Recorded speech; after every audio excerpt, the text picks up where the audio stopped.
La fertilidad del suelo le permite una expansión ilimitada, mientras que la facilidad de accesos favorece tanto la importación de materias primas como la exportación de productos manufacturados.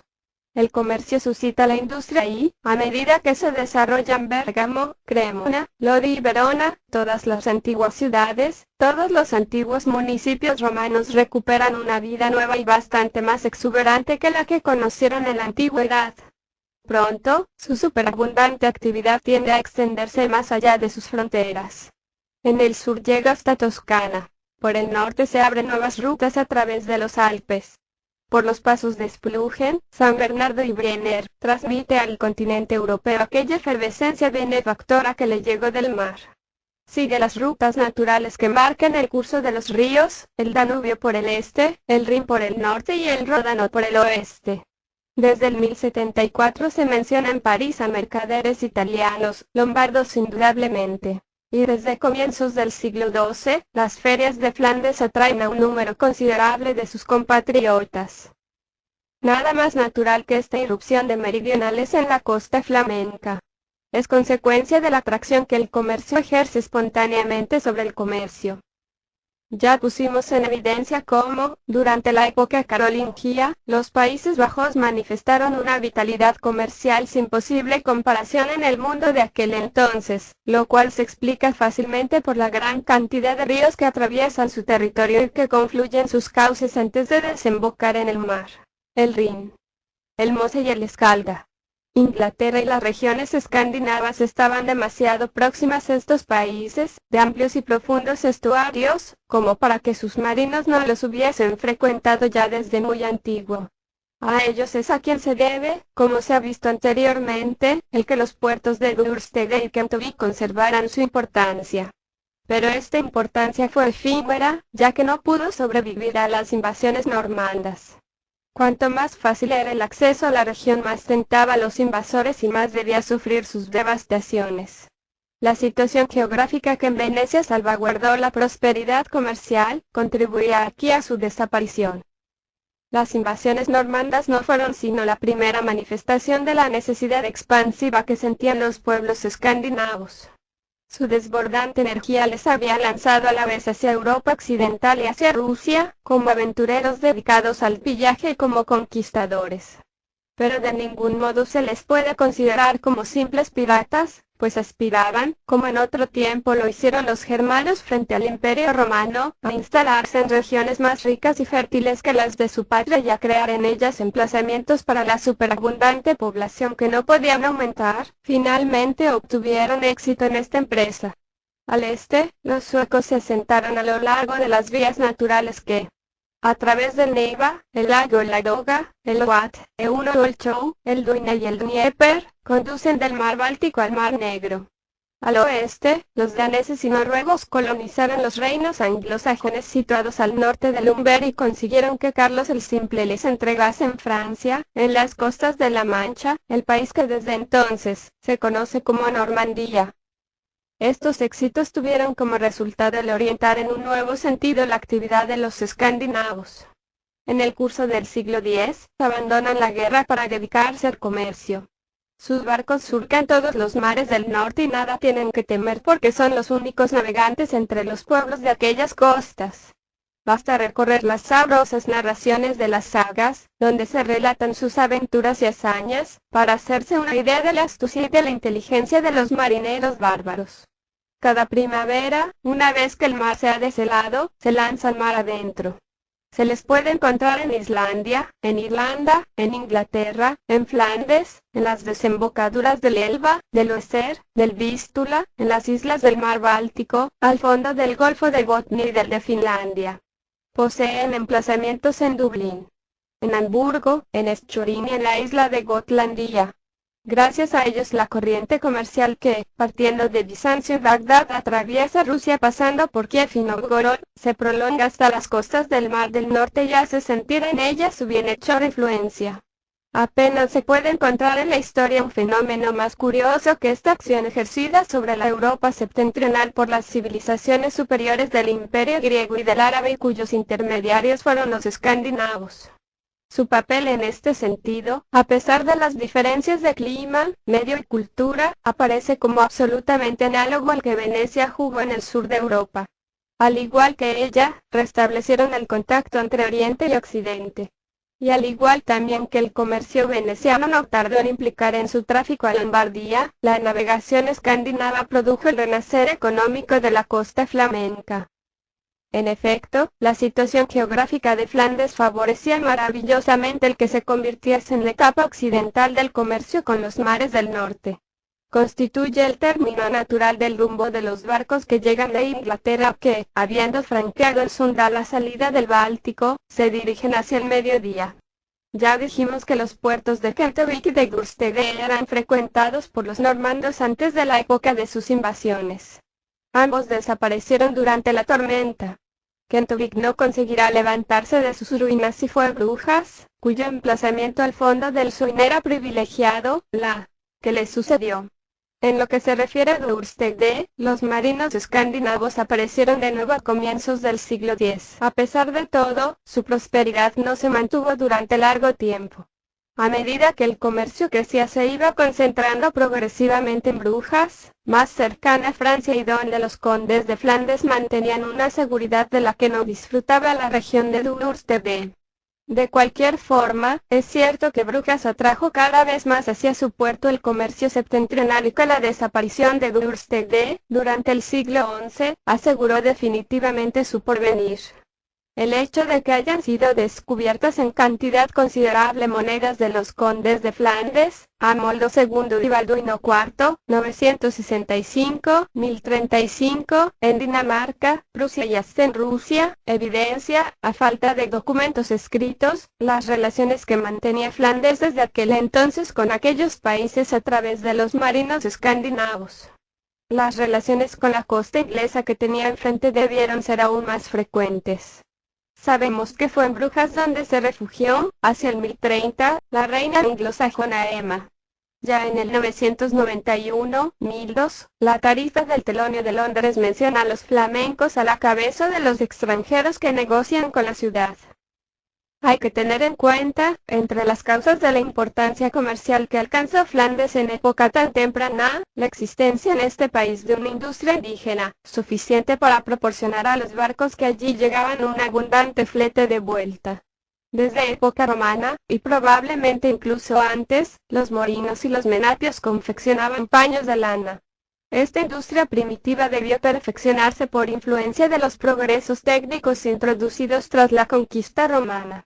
La especial calidad de los vellones de los corderos, criados en las húmedas praderas de la costa, garantizó su éxito. Se sabe que las sayas, sagae, y las capas, birri, que producían eran exportadas allende los Alpes y que existió en Tournan, a finales del imperio, una fábrica de uniformes militares. La invasión germánica no acabó con esta industria. Los francos, que invadieron Flandes en el siglo V, continuaron trabajando en ella como lo habían hecho antes sus antiguos habitantes. No hay duda que los tejidos frisones, de los que habla la historiografía del siglo IX, se fabricaron en Flandes. Parece que fueron los únicos productos manufacturados que, en época carolingia, eran objeto de una cierta comercialización. Los frisones los transportaban a lo largo de la Escalda, del Mos del Rin y, cuando Carlomagno quiso corresponder con regalos a las atenciones del califa Harún al-Rashid, no encontró nada mejor que ofrecerle que los paglia fresónica. Hay que admitir que estas telas, famosas tanto por sus colores como por su suavidad, debieron atraer inmediatamente la atención de los navegantes escandinavos del siglo X. En ninguna parte de la Europa septentrional se pueden hallar productos más cotizados y ciertamente ocuparon un lugar entre los objetos de exportación más buscados junto con las pieles del norte y las telas de seda árabes y bizantinas. Todas las apariencias parecen indicar que los paños de los que se habla, hacia el año 1000, en el mercado de Londres, eran flamencos. Las nuevas posibilidades que les ofrecía ahora la navegación dieron un nuevo empuje a su fabricación. De esta manera, el comercio y la industria, esta practicada in situ y aquel procedente del exterior, se unieron para proporcionar a la región flamenca, a partir del siglo X, una actividad económica que no cesó de desarrollarse. En el siglo XI, los progresos realizados son ya sorprendentes. Flandes trafica desde entonces con el norte de Francia, cuyos vinos intercambia con sus paños. La conquista de Inglaterra por Guillermo de Normandía, al vincular al continente este país que hasta entonces había gravitado en la órbita de Dinamarca, multiplicó las relaciones que Brujas mantenía ya con Londres. Al lado de Brujas aparecen otros emplazamientos comerciales: Gante, Ypres, Lille, Douai, Arras y Tournai. Los condes convocan ferias en Toulouse, Messines, Lille y Ypres. Flandes no fue el único en disfrutar los efectos saludables de la navegación con el norte. Las repercusiones se hicieron notar a lo largo de todos los ríos que desembocan en los Países Bajos. Cambrai y Valenciennes sobre el Escalda, Lieja, Muller y Nantes sobre el Mosa, son conocidas ya en el siglo X como centros comerciales. Igual ocurre con Colonia y Maguncia sobre el Rin. Las costas de la Mancha y del Atlántico, más alejadas del centro de actividad del Mar del Norte, no poseen la misma importancia. En aquel lugar, apenas si se menciona algo más que Rouen, evidentemente en relaciones con Inglaterra, y más al sur, Burdeos y Bayona, cuyo desarrollo es más tardío. El interior de Francia o el de Alemania no empiezan a agitarse sino muy lentamente y a instancias de la penetración económica que se propaga paulatinamente en aquellos lugares, bien subiendo desde Italia, bien descendiendo desde los Países Bajos. Solo en el siglo II es cuando esta penetración, al ir progresando, consigue transformar definitivamente la Europa occidental. Logra vencer la inmovilidad tradicional a que la condenaba una organización social dependiente únicamente de los vínculos del hombre con la tierra. El comercio y la industria no se constituyen solamente al margen de la agricultura, sino que, por el contrario, ejercen su influencia sobre ella. Sus productos ya no están destinados exclusivamente al consumo de los propietarios y de los trabajadores agrícolas. Son insertados en la circulación general como objetos de cambio de materias primas. Se rompen las estructuras del sistema señorial que, hasta entonces, habían encerrado la actividad económica, y toda la sociedad adquiere un carácter más dúctil, activo y variado. Nuevamente, como en la antigüedad, el campo se orienta hacia las ciudades. Bajo la influencia del comercio, las antiguas ciudades romanas se revitalizan y se repueblan, enjambres de mercaderes se agrupan al pie de los burgos y se establecen a lo largo de las costas marítimas, al borde de los ríos, en las zonas de su confluencia, y en las encrucijadas de las vías naturales de comunicación. Cada una de estas constituyen un mercado cuya fracción, en proporción a su importancia, se ejerce en el país circundante o llega hasta zonas alejadas. Grandes o pequeñas, se las puede hallar por todas partes, en una proporción de 1 por 5 leguas cuadradas de terreno. Y es que se han hecho indispensables para la sociedad, al haber introducido en su organización una división del trabajo de la que ya no se podrá prescindir. Entre ellas y el campo se establece un intercambio recíproco de servicios. Les une una solidaridad cada vez más estrecha, el campo atendiendo al aprovisionamiento de las ciudades y las ciudades proporcionando a su vez productos comerciales y objetos manufacturados. La subsistencia física del burgués depende del campesino, pero la subsistencia social del campesino depende a su vez del burgués, porque éste le descubre un género de existencia más confortable, más refinado que, al excitar sus deseos, multiplica sus necesidades y modifica su standard of life. Pero la aparición de las ciudades ha promovido vigorosamente el progreso social. Solo en este aspecto no fue menos importante el que difundiesen a través del mundo una nueva concepción del trabajo que, en épocas anteriores, era servil y que ahora se transformó en libre. Las consecuencias de este hecho, sobre el que tendremos ocasión de volver, fueron incalculables. Añadamos finalmente que el renacimiento económico, cuya expansión presenció el siglo XII, reveló el poder del capital y habremos dicho lo suficiente para demostrar cómo solo contadas épocas han ejercido una repercusión tan profunda en la sociedad. Vivificada, transformada y proyectada hacia el progreso, la nueva Europa recuerda, en suma, más a la Europa antigua que a la carolingia, ya que de esta primera recuperó aquel carácter esencial de ser una región urbana. Incluso se podría afirmar que sí, en la organización política, el papel de las ciudades fue más importante en la antigüedad que en la Edad Media. Sin embargo, su influencia económica sobrepasó considerablemente en esta lo que había sido en aquella. En realidad, las grandes ciudades comerciales fueron relativamente escasas en las provincias occidentales del Imperio Romano. Únicamente se pueden citar a Nápoles, Milán, Marsella y León. No existe nada parecido a puertos como los de Venecia, Pisa, Génova o Brujas, o a centros industriales como Milán, Florencia y Presigante. En la Galia parece evidente que la importancia conseguida, en el siglo XII, por antiguas ciudades como Orleans, Burdeos, Colonia, Nantes, Rouen, etc., sobrepasó considerablemente a la que tenían bajo los césares. En resumen, el desarrollo económico de la Europa medieval franqueó los límites que había alcanzado en la época romana. En lugar de detenerse a lo largo del Rin y del Danubio, se extiende ampliamente por la Germania y llega hasta el Vístula. Regiones que no habían sido recorridas, al comienzo de la era cristiana, sino por contados mercaderes en ámbar y en pieles, y que parecían tan inhóspitas como podía parecerles a nuestros padres el centro de África, se recubren ahora por una floración de ciudades. El Sund, que jamás fue franqueado por ningún navío comercial romano, está animado ahora por una constante circulación marítima. Se navega por el Báltico y por el Mar del Norte, como por el Mediterráneo. Hay casi tantos puertos en las costas de uno como de otro. En ambos lados, el comercio utiliza los recursos que la naturaleza ha puesto a su disposición. Domina los dos mares interiores que encierran las costas, tan admirablemente recortadas, del continente europeo. Del mismo modo que las ciudades italianas expulsaron a los musulmanes del Mediterráneo, las ciudades alemanas, en el curso del siglo XII, desalojaron también a los escandinavos del Mar del Norte y del Báltico, en los cuales se despliega ahora la navegación de lanza teutónica. De esta manera, la expansión comercial, que comenzó por los dos puntos por los que Europa se hallaba en contacto con el mundo oriental, Venecia y Flandes, se difundió como una beneficiosa epidemia por todo el continente. Al propagarse por el interior, los movimientos procedentes del norte y el del sur acabaron por encontrarse. El contacto entre ellos se efectuó a medio camino de la vía natural que va desde Brujas a Venecia, en la llanura de Champaña, donde, desde el siglo XII, se situaron las famosas ferias de Troyes, Lagny, Provins y Varsura-V que, hasta fines del siglo XII jugaron, en la Europa medieval, los papeles de bolsa y de clearing house. 5. Los comerciantes.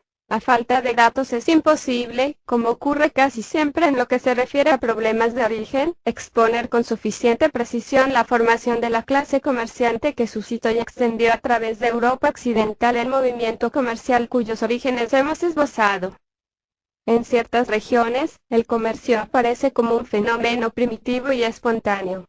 Así ocurrió, por ejemplo, en la aurora de la historia, en Grecia y en Escandinavia. La navegación es en aquellos lugares tan antigua por lo menos como la agricultura. Todo invitaba a los hombres a embarcarse en ella. Sus costas profundamente escarpadas, la abundancia de pequeñas bahías, el atractivo de las islas o de las playas que se perfilaban en el horizonte que incitaban a arriesgarse en el mar tanto más cuanto más estéril era el suelo natal. La proximidad de civilizaciones más antiguas y mal defendidas prometía además fructíferos pillajes. La piratería fue la iniciadora del tráfico marítimo. Ambas se desarrollaron juntas durante mucho tiempo, tanto en los navegantes griegos de la época homérica como en los vikingos normandos.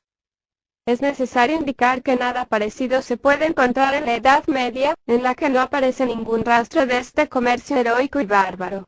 Los germanos que invadieron las provincias romanas en el siglo V eran completamente ajenos a la vida marítima. Se contentaban con apoderarse de la tierra firme y la navegación mediterránea continuó, como en el pasado, desempeñando el papel que le había sido asignado bajo el imperio. La invasión musulmana, que produjo su ruina y cerró el mar, no provocó ninguna reacción. Se aceptó el hecho consumado y el continente europeo, privado de sus salidas tradicionales, se confinó durante largo tiempo en una civilización esencialmente rural. El esporádico comercio que judíos, buhoneros y mercaderes ocasionales practicaban durante la época carolingia era demasiado débil y, Por si fuera poco, fue prácticamente reducido a la nada por las invasiones de los normandos y sarracenos, de manera que no hay razón para considerarlo como el precursor del renacimiento comercial, cuyos primeros síntomas podemos situar en el siglo X. Es posible admitir, como parecería natural a primera vista, que se formase poco a poco una clase comercial en el seno de masas agrícolas. Nada hay que permita creerlo. En la organización social de la Alta Edad Media, donde cada familia, de padres a hijos, se hallaba vinculada a la tierra, no vemos qué razón podría impulsar a los hombres a preferir, en lugar de una existencia asegurada por la posesión de tierras, la existencia aleatoria y precaria del comerciante. El afán de lucro y el deseo de mejorar su condición debían estar además singularmente poco extendidos en una población acostumbrada a un género de vida tradicional, sin ningún contacto con el exterior, donde no se producía ninguna novedad ni curiosidad y en la que indudablemente faltaba el espíritu de iniciativa. La asistencia a los pequeños mercados radicados en las ciudades y en los burgos no proporcionaba a los campesinos más que escasos beneficios, que no les inspiraban deseos, ni les hacían entrever la posibilidad de un género de vida basado en el intercambio. Desde luego, la idea de vender su tierra para procurarse dinero líquido no se le ocurrió a ninguno de ellos. El estado de la sociedad y de las costumbres se oponía a ello de manera invencible. En resumen, no se tiene el menor indicio de que jamás alguien haya soñado en una operación tan arriesgada como azarosa. Algunos historiadores han considerado como los antepasados de los mercaderes de la Edad Media a los servidores encargados por las grandes abadías de conseguir los productos indispensables para su sustento indudablemente también algunas veces, de vender, en los mercados vecinos, el excedente de sus cosechas o de sus vendimias. Esta hipótesis, por ingeniosa que sea, no resiste a un examen. En primer lugar, los mercaderes de abadías eran demasiado escasos como para ejercer una influencia de cierta importancia. Además no eran negociantes autónomos, sino empleados dedicados exclusivamente al servicio de sus dueños. No se puede comprobar que hayan practicado el comercio por su cuenta. No se ha conseguido, y ciertamente no se ha de conseguir jamás, establecer entre estos y la clase comerciante, cuyo origen buscamos aquí, una posible relación. Todo lo que se puede afirmar con seguridad es que la profesión de comerciante aparece en Venecia en una época en la que aún nada podrá hacer prever su expansión en la Europa occidental. Casiodoro, en el siglo VI, describe ya a los venecianos como un pueblo de marinos y mercaderes. Sabemos con seguridad que en el siglo IX se habían producido en la ciudad enormes fortunas. Además, los tratados comerciales que firmó la ciudad por aquel entonces con los emperadores carolingios o con los de Bizancio no dejan lugar a dudas sobre el género de vida de sus habitantes. Por desgracia no se conserva ningún dato acerca del procedimiento por el que acumulaban sus capitales y practicaban sus negocios. Es casi seguro que la sal, desecada en los islotes de la laguna, fue el objeto, desde muy antiguo, de una exportación lucrativa. El cabotaje a lo largo de las costas del Adriático y, sobre todo, las relaciones de la ciudad con Constantinopla produjeron beneficios aún más abundantes.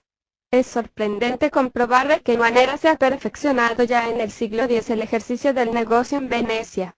En una época en la que la instrucción es monopolio exclusivo del clero en toda Europa, la práctica de la escritura está ampliamente difundida en Venecia y es absolutamente imposible no poner en relación este curioso fenómeno con el desarrollo comercial.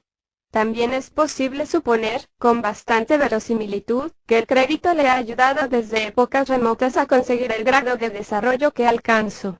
Es cierto que nuestros datos al respecto no van más allá del comienzo del siglo XI, pero la costumbre del crédito marítimo aparece tan desarrollada en esta época que es necesario remontar su origen a una fecha más antigua.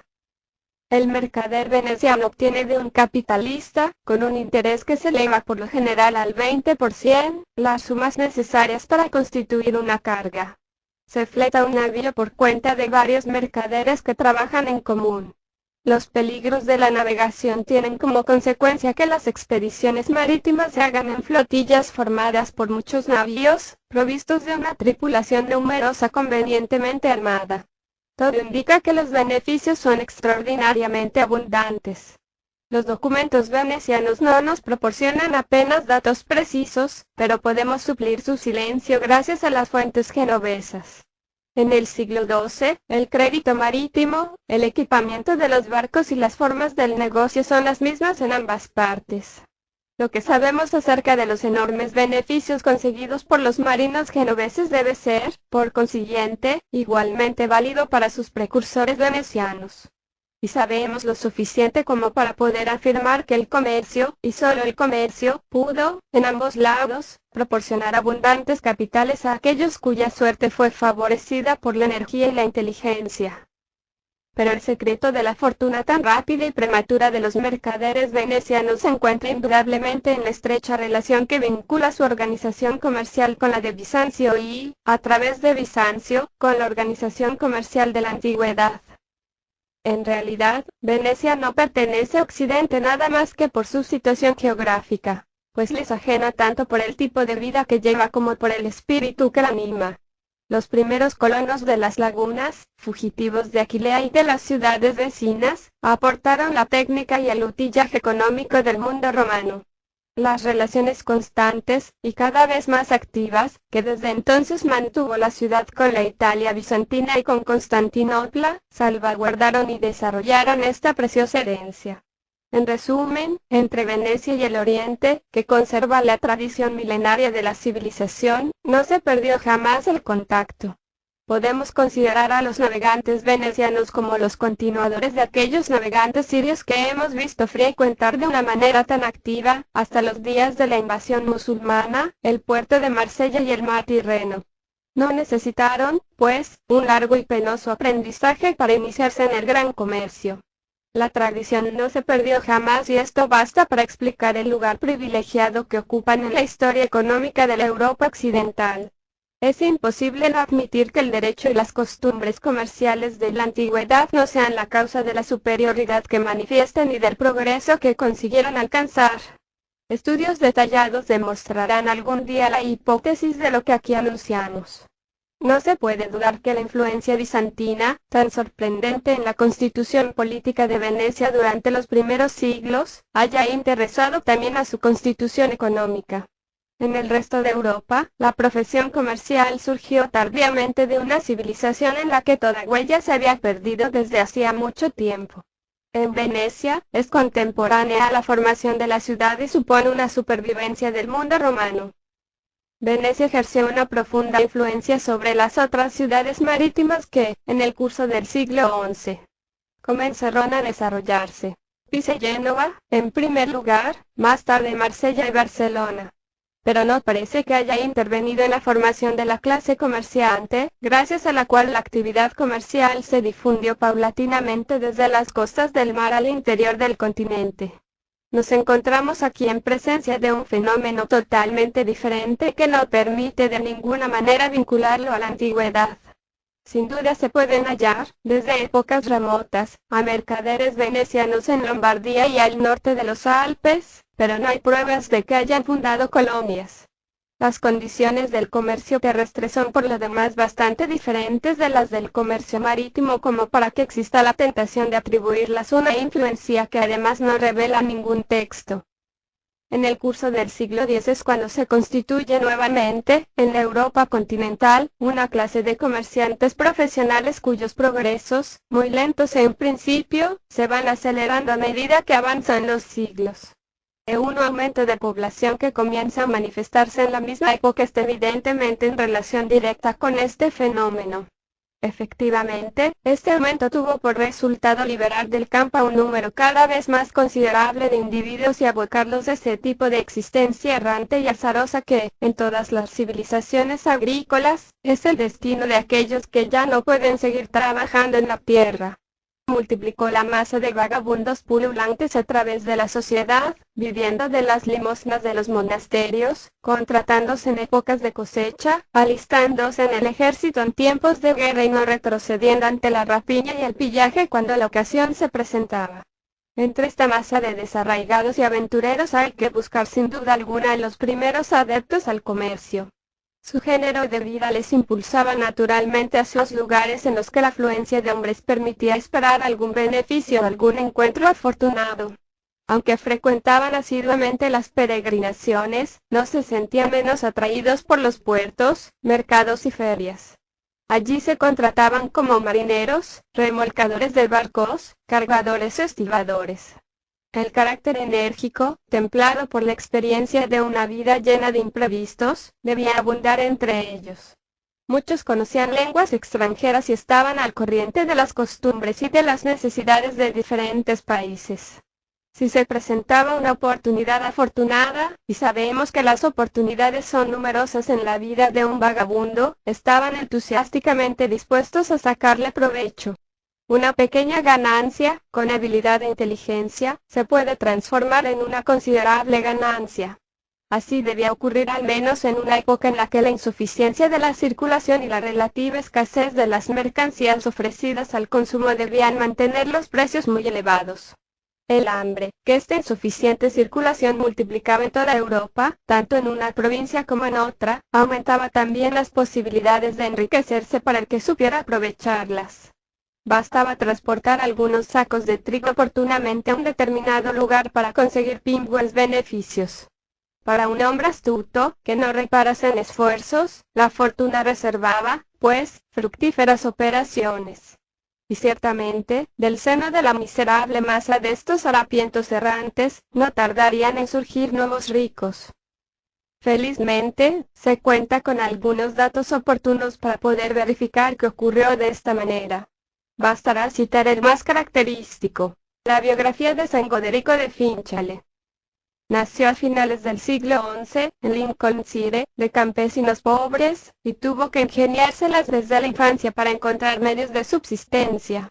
Como otros muchos miserables de cualquier época, se convirtió en vagabundo por las playas, a la búsqueda de restos de naufragios arrojados por las olas.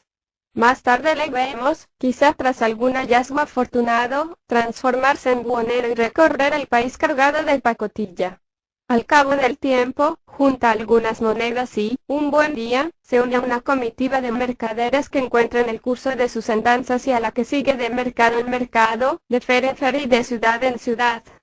Convertido de esta manera en negociante profesional, consigue rápidamente beneficios de tal índole como para permitirse asociarse con algunos compañeros, fletar con ellos un barco y emprender el cabotaje a lo largo de las costas de Inglaterra y Escocia, de Dinamarca y Flandes. La sociedad prospera según sus deseos. Sus operaciones consisten en transportar al extranjero los productos que sabe que son allí escasos y en adquirir, en contrapartida, en aquellos mismos lugares, las mercancías que luego venderá en lugares donde su demanda es mayor y donde se pueden conseguir lógicamente los beneficios más lucrativos. Al cabo de algunos años, esta inteligente costumbre de comprar a buen precio y de vender muy caro hace de Goderic un hombre considerablemente rico. Es entonces cuando, tocado por la gracia, renuncia súbitamente a la vida que había llevado hasta entonces, da sus bienes a los pobres y se convierte en eremita. La historia de San Goderico, si se suprime el desenlace místico, fue la de muchos otros. Nos muestra con perfecta claridad cómo un hombre surgido de la nada pudo, en un tiempo relativamente corto, amasar una considerable fortuna. Las circunstancias y la suerte contribuyeron sin duda a su fortuna, pero la causa esencial de su éxito, y el biógrafo contemporáneo a quien debemos el relato insiste profusamente en ello, es la inteligencia o, mejor dicho, el sentido de los negocios. Goderico se nos muestra como un calculador dotado de ese instinto comercial que no es raro encontrar en cualquier época en naturalezas emprendedoras.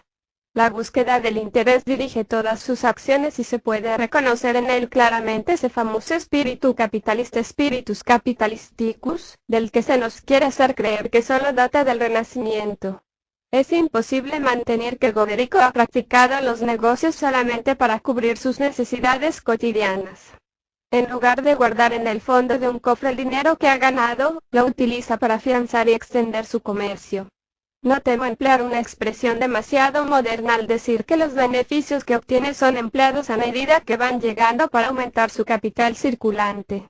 Es igualmente sorprendente observar cómo la conciencia de ese futuro monje está completamente libre de cualquier escrúpulo religioso. Su preocupación por buscar para cada producto el mercado que le producirá el máximo de beneficios está en flagrante oposición con la doctrina de la Iglesia que castiga todo tipo de especulación y con la doctrina económica del precio justo. La fortuna de Goderico no se puede explicar solamente por la habilidad comercial. En una sociedad tan brutal como la del siglo XI, la iniciativa privada no podía obtener éxito si no era mediante la asociación. Demasiados peligros amenazaban la existencia errante del vagabundo, como para que no se percatase de la necesidad primordial de agruparse para su defensa. Además, otros motivos le impulsaban a buscar compañía. Si en ferias o en mercados surgía una disputa, hallaban ellos los testigos o las garantías que respondían por él ante la justicia. En sociedad podía comprar las mercancías en una cantidad que, estando reducida a sus propios recursos, no hubiese sido capaz de adquirir. Su crédito personal aumentaba en función del crédito de la colectividad de la que formaba parte y, gracias a ello, podía hacer frente a la competencia de sus rivales. El biógrafo de Goderico nos relata en términos precisos cómo, desde el día en que su héroe se asoció a un grupo de mercaderes viajeros, sus negocios empezaron a prosperar. Actuando de esta manera no hacía sino adaptarse a las costumbres. El comercio de la Alta Edad Media solo se concibe bajo esta forma primitiva de la que la caravana es la manifestación más característica. Esto es posible gracias a las mutuas seguridades que establecen entre sus miembros, a la disciplina que les impone, al reglamento al que los somete. Poco importa que se trate del comercio marítimo o terrestre, el espectáculo es siempre el mismo. Los barcos solo navegan agrupados en flotillas, al igual que los mercaderes recorren el país en bandas. Para ellos la seguridad está garantizada por la fuerza, y la fuerza es la consecuencia de la unión. Sería un absoluto error creer que las asociaciones comerciales, cuyo rastro se puede seguir desde el siglo X, son un fenómeno específicamente germano. También es verdad que los términos que han servido para designarlas en Europa septentrional, gildes y hanses, son originarios de Alemania, pero el hecho de la agrupación se encuentra por todas partes en la vida económica y, sean cuales sean las diferencias de detalle que presente según las regiones, en lo esencial es igual en cualquier sitio, porque en cualquier sitio existían las mismas condiciones que lo hacían indispensable. En Italia, como en los Países Bajos, el comercio solo pudo difundirse gracias a la colaboración. Las hermandades, las caridades y las compañías mercantiles de los países de lengua románica son exactamente análogas a las gildes y hanses de las regiones germánicas. Lo que ha dominado a la organización económica no son de ninguna manera los genios nacionales, son las necesidades sociales. Las instituciones primitivas del comercio fueron tan cosmopolitas como las feudales. Las fuentes nos permiten hacernos una idea exacta de las agrupaciones comerciales que, a partir del siglo X, son cada vez más numerosas en la Europa occidental. Hay que imaginarlas como bandas armadas cuyos miembros, provistos de armas y espadas, rodean a los caballos y a las carretas cargadas de sacos, fardos y toneles. A la cabeza de la caravana marcha su portaestandarte. Un jefe, el Landgrafo de Am, asume el mando de la compañía, la cual se compone de hermanos unidos entre sí por un juramento de fidelidad. Un espíritu de estrecha solidaridad anima a todo el grupo. Las mercancías son, según parece, compradas y vendidas en común y los beneficios repartidos en proporción a la aportación hecha por cada uno a la asociación. Es muy probable que estas compañías, por lo general, hayan realizado viajes muy largos. Nos equivocaríamos de medio a medio si nos imagináramos el comercio de esta época como un comercio local, estrechamente limitado a la órbita de un mercado regional. Ya indicamos cómo los negociantes italianos llegaron hasta París y hasta Flandes. A finales del siglo X, el puerto de Londres es frecuentado regularmente por mercaderes de Colonia, Huy, Dinant, Flandes y Rouen. Un texto nos habla de cómo gentes de Verdún traficaban con España. En el Valle del Sena, la ansa parisiense de los mercaderes del agua está en relación constante con Rouen. El biógrafo de Goderico, al comentarnos sus expediciones en el Báltico y en el Mar del Norte, nos muestra al mismo tiempo las de sus acompañantes. Por tanto, es el gran comercio a larga distancia. Se prefiere un término más preciso, el comercio a larga distancia, el que ha caracterizado el renacimiento económico de la Edad Media. De la misma manera que la navegación de Venecia y de Amalfi y, más tarde, la de Pisa y Génova realizó desde un principio travesías de largo alcance, los mercaderes del continente se pasan la vida vagabundeando por vastas zonas. Era para ellos el único medio de conseguir beneficios considerables. Para obtener precios elevados era necesario ir a buscar lejos los productos que se encontraban allí en abundancia, a fin de poder revenderlos después con provecho en aquellos lugares en los que su escasez aumentaba el valor. Cuanto más alejado era el viaje del mercader, tanto más provecho sacaba. Y se explica sin dificultad que el afán de lucro fuera tan poderoso como para contrarrestar las fatigas, los riesgos y los peligros de una vida errante y expuesta a todos los azares. Salvo en invierno, el comerciante de la Edad Media está permanentemente en ruta. Los textos ingleses del siglo II se le llaman pintorescamente con el nombre de pies polvorientos pedes pulverosi. Este ser errante, este vagabundo del comercio, debía sorprender, desde el principio, por lo insólito de su tipo de vida, la sociedad agrícola con cuyas costumbres chocaba y en donde no le estaba reservado ningún sitio. Suponía la movilidad en medio de unas gentes vinculadas a la tierra, descubría, ante un mundo fiel a la tradición y respetuoso de una jerarquía que determinaba el papel y el rango de cada clase, una mentalidad calculadora y racionalista para la que la fortuna, en vez de medirse por la condición del hombre, solo dependía de su inteligencia y de su energía. No podemos sorprendernos, pues, si produjo escándalo. La nobleza no tuvo más que desprecio para aquellos advenedizos, cuya procedencia era desconocida y cuya insolente fortuna resultaba insoportable. Se encolerizaba al verlos con mayores cantidades de dinero que ella misma. Se sentía humillada por tener que recurrir, en momentos difíciles, a la ayuda de estos nuevos ricos. Excepto en Italia, donde las familias aristocráticas no vacilaron en aumentar su fortuna interesándose a título de prestamistas en las operaciones comerciales, el prejuicio de que la dedicación al comercio es denigrante permanece vivo en el seno de la nobleza hasta el fin del antiguo régimen. En cuanto al clero, su actitud con respecto a los comerciantes fue aún más desfavorable. Para la Iglesia la vida comercial hacía peligrar la salvación del alma. El comerciante, dice un texto atribuido a San Jerónimo, difícilmente puede agradar a Dios. Los canonistas consideran el comercio como una forma de usura. Condenan la búsqueda de beneficios, a la que confunden con la avaricia. Su doctrina del justo precio pretendía imponer a la vida económica una renuncia y, para decirlo todo, un ascetismo incompatible con el desarrollo natural de ésta. Todo tipo de especulación les parecía un pecado. Y esta severidad no tuvo como causa la estricta interpretación de la moral cristiana, sino que es necesario atribuirla también a las condiciones de vida de la Iglesia. La supervivencia de esta dependía, en efecto, únicamente de la organización señorial, la cual ya vimos anteriormente hasta qué punto era ajena a la idea empresarial y lucrativa. Si esto se añade el ideal de pobreza que el misticismo cluniacense otorgaba al fervor religioso, se podrá comprender sin esfuerzo la actitud de desconfianza y hostilidad con la que la Iglesia recibió el renacimiento comercial, al que consideró motivo de escándalo e inquietud. Es preciso admitir que esta actitud no dejó de ser beneficiosa. Tuvo por resultado impedir que el afán de lucro se expandiese ilimitadamente. Protegió, en cierta medida, a los pobres frente a los ricos, a los endeudados frente a los acreedores. La plaga de deudas que, en la antigüedad griega y romana, se abatió tan penosamente sobre el pueblo, se consiguió evitar en la sociedad medieval y se puede creer que la Iglesia tuvo mucho que ver con esta solución feliz. El prestigio universal de que gozaba sirvió como freno moral.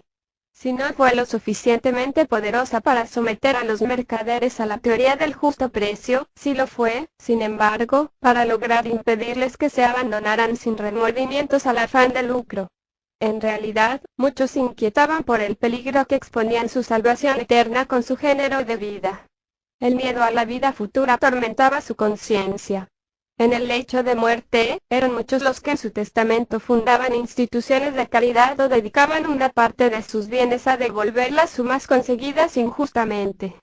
El edificante final de Goderico testimonia el conflicto que se debió desarrollar frecuentemente en sus almas entre las seducciones irresistibles de la riqueza y las prescripciones austeras de la moral religiosa que su profesión, a pesar de venerarlas, les obligaba a violar constantemente. La condición jurídica de los comerciantes terminó por proporcionarles, en esta sociedad en la que por tantos motivos resultaban originales, un lugar completamente peculiar. A causa de la vida errante que llevaban, en todas partes eran extranjeros. Nadie conocía el origen de estos eternos viajeros. La mayoría procedían de padres no libres a los que habían abandonado desde muy jóvenes para lanzarse a la aventura. Pero la servidumbre no se prejuzga, hay que demostrarla. El derecho instituye que necesariamente es hombre libre aquel que no se le puede asignar un amo. Sucedió, pues, que hubo que considerar a los comerciantes, la mayoría de los cuales eran indudablemente hijos de siervos, como si hubiesen disfrutado siempre de libertad. De hecho, se liberaron al desarraigarse del suelo natal. En medio de una organización social en la que el pueblo estaba vinculado a la tierra y en la que cada miembro dependía de un señor, presentaban el insólito espectáculo de marchar por todas partes sin poder ser reclamados por nadie. No reivindican la libertad. Les era otorgada desde el momento en que era imposible demostrarles que no disfrutaban de ella. La adquirieron, por decirlo de alguna manera, por uso y por prescripción. En resumen, al igual que la civilización agraria había hecho del campesino un hombre cuyo estado habitual era la servidumbre, el comercio hizo del mercader un hombre cuyo estado habitual era la libertad. Desde entonces, en lugar de estar sometido a la jurisdicción señorial y patrimonial, solo dependía de la jurisdicción pública. Los únicos que resultaron competentes para juzgarlos fueron los tribunales que aún mantenían, por encima de la multitud de cortes privadas, el antiguo armazón de la Constitución judicial del Estado franco. La autoridad pública les tomó, al mismo tiempo, bajo su protección. Los príncipes territoriales, que tenían que proteger en sus condados la ley y el orden público y a quienes además correspondía la vigilancia de los caminos y la protección de los viajeros, ampliaron su tutela sobre los comerciantes. Al actuar de esta manera no hicieron sino proseguir la tradición del Estado cuyos poderes habían usurpado. Ya Carlomagno, en un imperio fundamentalmente agrícola, se había preocupado por mantener la libertad de circulación. Había dictado medidas a favor de los peregrinos y de los comerciantes judíos o cristianos, y las capitulares de sus sucesores demuestran que permanecieron fieles a esta política. Los emperadores de la Casa de Sajonia actuaron de igual forma en Alemania y lo mismo hicieron los reyes franceses en cuanto tuvieron el poder. Además, los príncipes tenían un gran interés en atraer a los mercaderes hacia sus países, donde aportaban una actitud nueva y aumentaban fructíferamente las rentas del telonio. Desde muy antigua vemos cómo los condes toman enérgicas medidas contra el pillaje, vigilan el buen desenvolvimiento de las ferias y la seguridad de las vías de comunicación. En el siglo XI se realizan grandes progresos, y los cronistas constatan que hay regiones en las que se puede viajar con una gran bolsa de oro sin temor de ser despojados. Por su parte, la Iglesia castiga con la excomunión a los asaltantes de caminos, y las paces de Dios, de las que toma la iniciativa a fines del siglo X, protegen especialmente a los comerciantes. Pero no basta con que los comerciantes sean colocados bajo la tutela y la jurisdicción de los poderes públicos. La novedad de su profesión exige además que el derecho, realizado por una civilización basada en la agricultura, se flexibilice y se adapte a las necesidades primordiales que esta novedad le impone. El procedimiento judicial con su rígido y tradicional formalismo, con su morosidad, con su sistema de prueba tan primitivo como el duelo, con el abuso que hace del juramento absolutorio, con sus ordalías que dejan al azar la solución de progreso, es para los comerciantes una traba continua. Necesitan un derecho más sencillo, expeditivo y equitativo. En ferias y mercados elaboran entre sí una costumbre comercial, jus mercatorum, cuyas primeras huellas podemos sorprender en el curso del siglo X. Es bastante probable que desde tiempo inmemorial, este derecho se introdujera en la práctica jurídica, al menos para el proceso entre comerciantes. Debió constituir para ellos una especie de derecho personal, cuyo beneficio los jueces no tenían ningún motivo para rechazar. Los textos que hacen alusión al tema no nos permiten desgraciadamente conocer el contenido. Era, sin duda, un conjunto de usos surgidos en el ejercicio del comercio y que se difundieron paulatinamente a medida que éste se fue extendiendo. Las grandes ferias, en las que se encontraban periódicamente mercaderes de diversos países y de las que sabemos que estaban provistas de un tribunal especial encargado de administrar justicia con prontitud, habían presenciado indudablemente la elaboración de un tipo de jurisprudencia comercial, fundamentalmente la misma en todas partes a pesar de las diferencias de los países, las lenguas y los derechos nacionales. El comerciante aparece de esta manera no solo como un hombre libre, sino como un privilegiado. Al igual que el clérigo y el noble, disfruta de un derecho excepcional, y escapa, como aquellos, al poder patrimonial y señorial que continuaba pesando sobre los campesinos. 6. La formación de las ciudades y la burguesía. En ninguna civilización la vida urbana se ha desarrollado independientemente del comercio y de la industria. La diversidad de climas, razas o religiones, así como de las épocas, no afectan en nada este hecho, que se impuso en el pasado en las ciudades de Egipto, Babilonia, Grecia, el Imperio Romano o el árabe, como se impone en nuestros días en la Europa, América, India, Japón o China. Su universalidad se explica en función de su necesidad. En efecto, una aglomeración urbana solo puede subsistir mediante la importación de productos alimenticios que obtiene de afuera. Pero esta importación, por parte, debe responder a la exportación de productos manufacturados que constituye su contrapartida o contravalor. Queda instituida de esta manera, entre la ciudad y sus alrededores, una relación permanente de servicios. El comercio y la industria son indispensables para el mantenimiento de esta dependencia recíproca. Sin la importación que asegura el aprovisionamiento y sin la exportación que la compensa gracias a los objetos de cambio, la ciudad desaparecería. Este estado de cosas implica evidentemente un sinnúmero de matices. Según las épocas y los lugares, la actividad comercial y la industrial han sido más o menos preponderantes en las poblaciones urbanas. Es bien sabido que en la antigüedad una parte considerable de ciudades se componía de propietarios hacendados que vivían de un trabajo de la renta de las tierras que poseían en el exterior. Pero no es menos cierto que a medida que las ciudades se agrandaron, fueron más numerosos los artesanos y los comerciantes. La economía rural, más antigua que la urbana, continuó coexistiendo a su lado sin impedir para nada su desarrollo. Las ciudades medievales nos ofrecen un espectáculo muy distinto. El comercio y la industria las conformaron tal como fueron, y no dejaron de desarrollarse bajo su influencia. En ninguna época se ha podido observar un contraste tan acentuado como el que enfrenta la organización social y económica de las ciudades medievales a la organización social y económica del campo. Según parece, jamás hubo en el pasado un tipo de hombre tan específico y claramente urbano como el que compuso la burguesía medieval. Es imposible dudar que el origen de las ciudades se vincula directamente, como el efecto a su causa, al renacimiento comercial del que ya hablamos en los capítulos precedentes.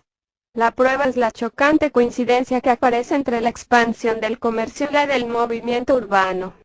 Italia y los Países Bajos, donde la expansión comercial se manifestó en primer lugar, son precisamente los países en los que el movimiento urbano se originó y se afirmó con más rapidez y vigor. Es obvio señalar que las ciudades se multiplican a medida que progresa el comercio y que aparecen a lo largo de todas aquellas rutas naturales por las que éste se expande. Nacen, por así decirlo, tras su paso. Inicialmente las encontramos al borde de costas y ríos. Más tarde, al ampliarse la penetración comercial, se fundan sobre los caminos que unen entre sí estos primeros centros de actividad. El ejemplo de los Países Bajos es en este sentido un caso típico. A partir del siglo X comienzan a fundarse las primeras ciudades al borde del mar en las riberas del Mose y el Escalda. La región intermedia, Brabante, no posee todavía ninguna. Hay que esperar al siglo XII para verlas aparecer a lo largo de la ruta que se establece entre los dos grandes ríos. Y se podrán destacar en todas partes casos análogos. Un mapa de Europa en donde se resaltara la importancia relativa de las vías comerciales, coincidiría, sin apenas diferencias, con otro que mostrara la importancia relativa de las aglomeraciones urbanas. Las ciudades medievales presentan una variedad extraordinaria. Cada una de ellas posee una fisonomía y un carácter propios. Se diferencian entre sí, igual que se diferencian los hombres. Se puede, sin embargo, agruparlas por familias conforme a ciertos tipos generales, que, a su vez, se parecen entre sí por sus trazos esenciales. Por consiguiente, resulta posible, tal y como se intentará hacer aquí, describir la evolución de la vida urbana en el occidente europeo. El cuadro que se obtendrá de esta manera presentará necesariamente un carácter demasiado esquemático y no se ajustará exactamente a ningún caso particular. En él solo podremos hallar los caracteres comunes, hecha la abstracción de los individuales. Únicamente aparecerán los grandes rasgos como si se tratara de un paisaje contemplado desde lo alto de una montaña. Sin embargo, el tema es menos complicado que lo que pudiera parecer a primera vista. Efectivamente, es inútil, en un ensayo sobre el origen de las ciudades europeas, dar cuenta de la infinita complejidad que presentan. La vida urbana en un principio solo se desarrolló en un número bastante restringido de localidades pertenecientes tanto a la Italia septentrional como a los Países Bajos y regiones vecinas. Bastará con tener en cuenta estas ciudades primitivas, no considerando las formaciones posteriores que por mucho interés que tengan no son en suma más que simples repeticiones. Además se concederá, en las páginas siguientes, un lugar privilegiado a los Países Bajos, debido a que proporcionan al historiador, en lo referente a las primeras épocas de la evolución urbana, más claridad que cualquier otra región de Europa occidental. La organización comercial de la Edad Media, tal y como se ha intentado describir, hacía indispensable el establecimiento en puntos fijos de viajante de comercio sobre los que descansase esa organización. En los intervalos de sus viajes y sobre todo cuando el mal tiempo hacía inabordable el mar, los ríos, los caminos, debían necesariamente congregarse en ciertos puntos del territorio. Naturalmente en un primer momento se concentraron en aquellos lugares cuya situación facilitaba las comunicaciones y donde podían al mismo tiempo guardar con seguridad su dinero y sus bienes. Por consiguiente, se dirigieron hacia aquellas ciudades o burgos que mejor respondían a estas condiciones. Su número era considerable. El emplazamiento de las ciudades venía impuesto por el relieve del suelo, la dirección de los cursos fluviales, en una palabra, por las circunstancias naturales que precisamente determinaban la dirección del comercio y de esta manera dirigían hacia ellas a los mercaderes. En cuanto a los burgos, destinados a oponerse al enemigo o a proporcionar un refugio a las poblaciones, no dejaron de construirse en lugares cuyo acceso fuese especialmente fácil.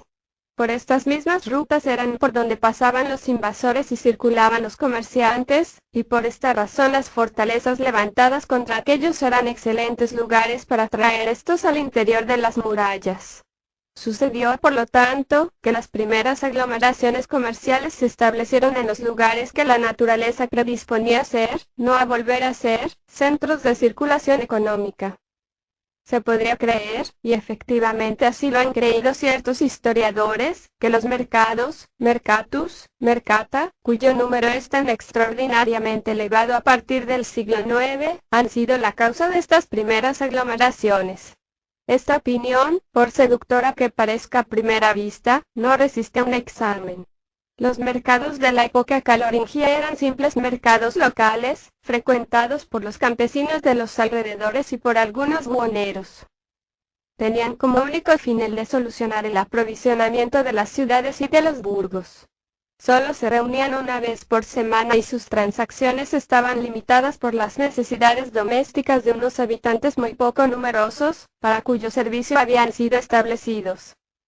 Mercados de esta clase han existido siempre y hoy en día aún existen en miles de pequeñas ciudades y pueblos.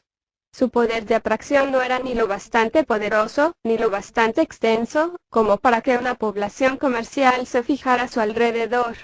Por lo demás, se conocen infinidad de lugares que aunque están provistos de esta clase de mercados jamás consiguieron el rango de ciudades. Así ocurrió, por ejemplo, en los que el obispo de Cambrai y el abad de Reichenau establecieron, uno en el año 1001 en Cateau-Cambrai y el otro en el año 1100 en Ranapsel. Ahora bien, Ranapsel y Cateo siempre fueron localidades insignificantes y el fracaso de las tentativas de que fueron objeto demuestra perfectamente cómo los mercados estaban desprovistos de esta influencia que a veces él ha querido conceder. Otro tanto se puede decir de las ferias, fora, y, sin embargo, las ferias, a diferencia de los mercados, fueron instituidas para servir de lugares de reunión periódicos a los comerciantes profesionales, para ponerles en contacto entre sí y para hacer que las visitasen en determinadas épocas. De hecho, la importancia de muchas de estas ferias ha sido considerable. En Flandes, las de Torot y Messines y en Francia las de Bar-sur-Aube y Lagny figuran entre los centros principales del comercio medieval hasta finales del siglo XV aproximadamente. Puede, pues, resultar extraño a primera vista que ninguna de estas localidades se haya convertido en una ciudad digna de este nombre, pero las transacciones que allí se realizaban carecían del carácter permanente indispensables para la radicación del negocio. Los comerciantes